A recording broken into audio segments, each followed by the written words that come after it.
lost my childhood in the mines, living a life of hardship with my dreams out of sight. Can I escape this dark road into the light, to a place where I can maybe shine? On this dusty white rock I wish to sprout. Will I have a chance to get out? But how can a bud like me grow in this reality the pandemic has left behind? Will I have a chance to be a child, dance around in the rain and be in the wild? Will I ever have friends who play and scream? This is the life I will always dream. Good afternoon, all of you. I'm Sanggavi Thomas. Today I'll be presenting my scheme, Project Million Buds. Have you ever wondered how a child laborer is about, what it is about? It's about, I'm sorry, can I?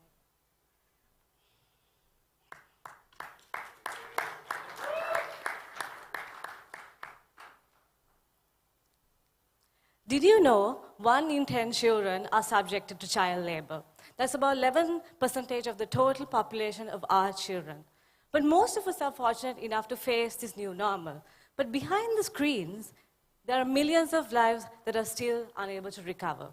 Especially after the pandemic, there's a drastic difference that made. And even in Sri Lanka, especially in the mining industry, also known as the killer industry, children are forced into labor work just to earn an extra buck, just to help their families overcome poverty. So the site that we picked is an abandoned quarry in which the children used to mine, carry, dig, and literally have spent their entire childhood in. So it will be more of an emotional and meaningful impact to create something from once they call hell into something they will call heaven as a peaceful space. So it's about adaptive reuse, basically, to create something from that is harsh environment. You can see around the site. The abandoned quarry is situated in a very harsh environment where there's carbon dioxide secretion and a very harsh industrial zone. So the whole idea is to convert a child's perspective in terms of what childhood is about. So the form is crafted by a simple basic sketch. This form is crafted by a simple basic sketch inspired by a child running around. The form is crafted by a simple basic sketch inspired by a child running around freely, carefully merging with the existing land, preserving the natural undulations without destroying or excavating such that the building plugs into the land, coexisting with the nature.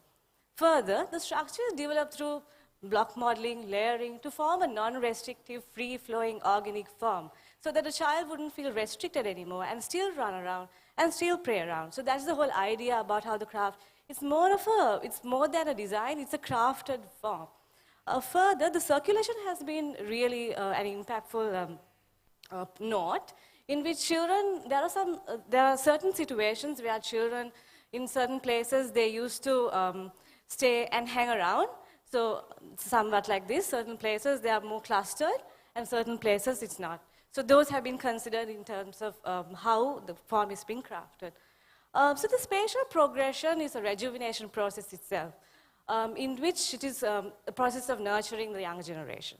So it is built close to the earth with just 2 levels, the ground level and the lower ground level, with 2 gardens for each private level. So it's about having something of a harsh environment into creating something from it.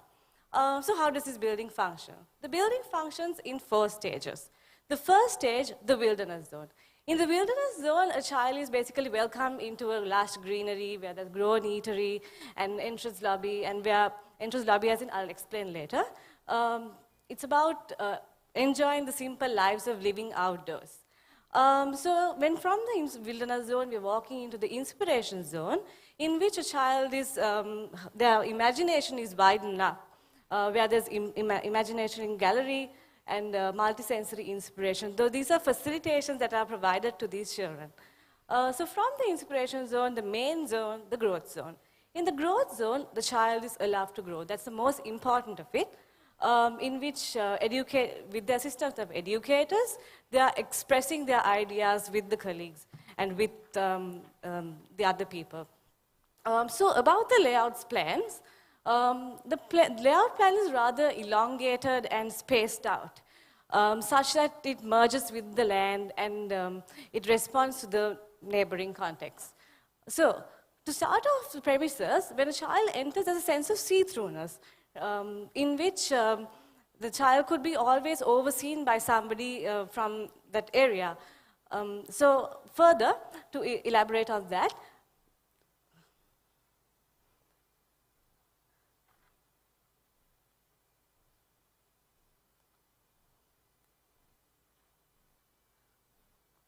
there are three main spaces in this building where larger areas can cluster and certain spaces can be used to private spaces for them to gather. And these are some of the images of the wellness zone. In the wellness zone, what happens is when a child comes into this space, a child is allowed to just sit outside, just go around and plant some trees, climb some trees, and things like simple things of children and what they could do. And also it acts as a vacuum cleaner in which it absorbs the unhealthy air of the environment into creating something from it, pre-producing fresh air. That's what the whole landscape is about. It's about basically converting a harsh environment into a green space. So this is how the entrance, what a child could feel. It is not just a very grandeur entrance. It's about crafting a form inside such that it goes into the boulders and it carves out. So this is the rejuvenation process of the inspiration zone, where some of the places are able to cluster around and personal private spaces, and some of the main spaces for community bonding. Even for children, some of them want to have a personal space, right? So these imageries show how the courtyards become almost like a main space, where the verandas wrap around. So we kind of have forgotten the basics of sometimes designing. We have to consider in terms of passive designing as well, according to our country.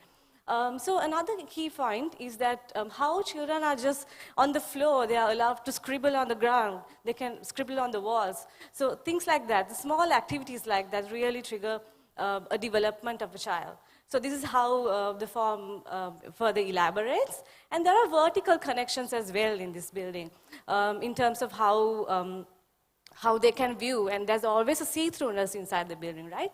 Yeah, in terms of materiality, discarded materials from the quarry site itself has been used because there's a sense of familiarity, such as limestone, wasted stone, mud, dolomite, those sorts of materials that we don't really explore. So these materials bring out the character of that quarry and what those what their hands have seen, right? Yeah. So this is the main space of this building. It brings out the true essence of what this space is all about. I'll tell you why. A bright yellow flower signals insects to come and pollinate, or maybe the blue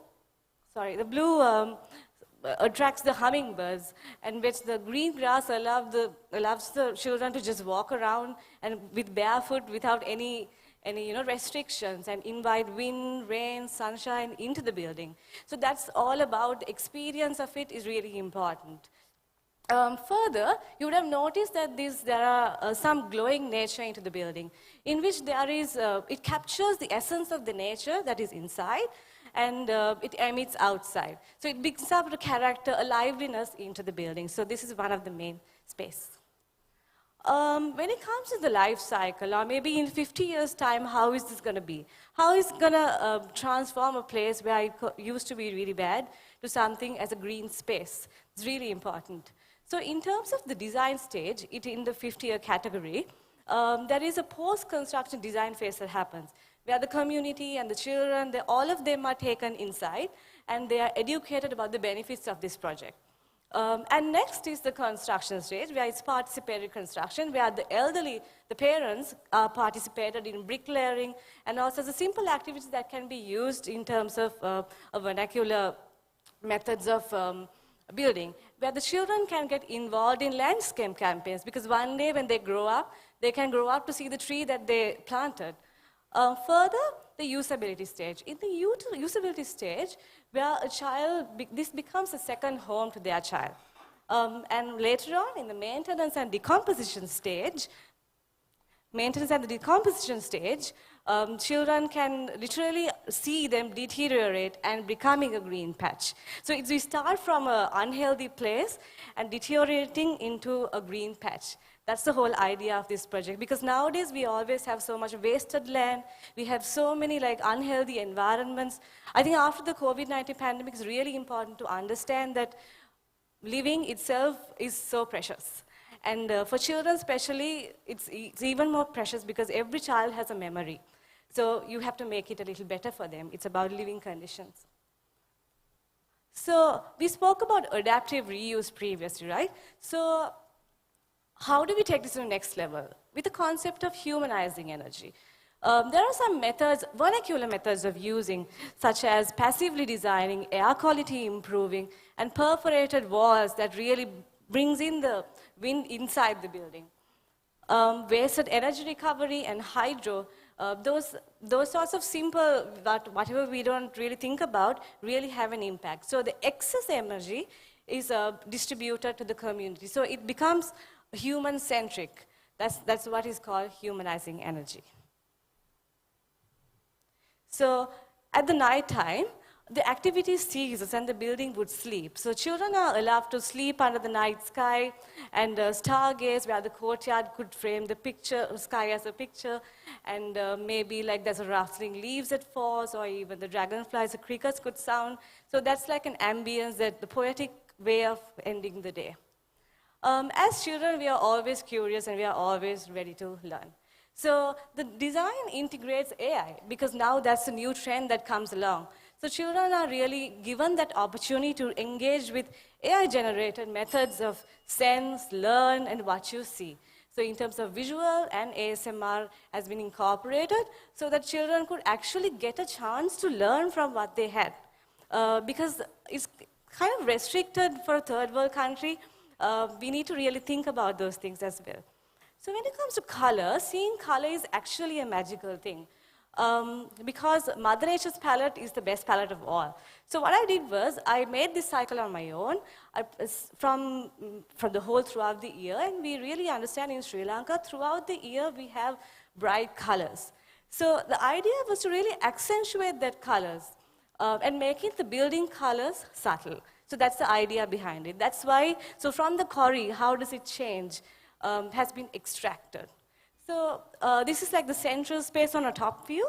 So childhood is about playing, running, and really experimenting, right? But nowadays, because of this pandemic, a lot of people, a lot of children went through so much of struggle.